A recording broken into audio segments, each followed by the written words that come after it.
We are in Charleston, Tennessee. Before this became Charleston, it was Fort Cass. Fort Cass was the military operational headquarters for the entire removal of the Cherokee and Creek from the last homelands that they had here in the East.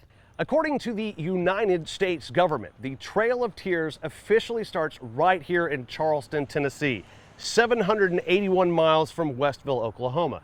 But of course, to anyone who has studied the removal of Indians from their homes, they know that that journey started well before this point. Most of us who have worked on this project and the Cherokee would agree that the Trail of Tears began at the doorstep of every Cherokee who was removed from this area. When the TVA flooded the area in the 1930s, they brought in archaeologists to dig up the riverbanks, turning up thousands of artifacts, and these relics showed that the Cherokee here were part of an interwoven society along the waterway. Stone objects for hoes and different things that kind of rock is not found in this area, so they know that they were trade items. Shortly after America gained its independence, the landscape here began to change. In 1819, the northern side of the river, which now became Calhoun, was part of the United States.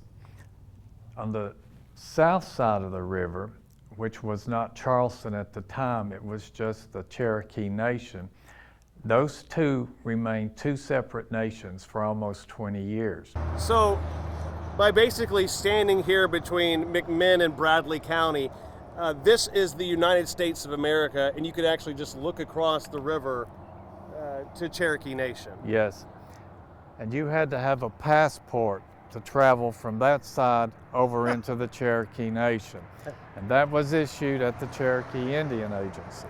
The Cherokee Agency site and the miles around it became Fort Cass, a collection of encampments where Native Americans, mostly Cherokee, were assembled and held under supervision of federal troops. In the fall of 1838, the agency area was the scene of one of the greatest American tragedies in history, the forced removal of the Cherokee from their eastern homeland. A lot of it was, if you stay, you can keep land if you pledge your allegiance to the United States. But sadly, even at the removal point, we basically came back and force them to go on and leave too, and just pick up and leave what they had here. And then the white man came in and just took over. The Hiwassee River Heritage Center was designed some 200 years later to keep this story alive. As humbling and as dark as it is, it's a story the folks here never want to forget. It's a story that needs to be told. Probably one of the most important things that I will ever do in my life.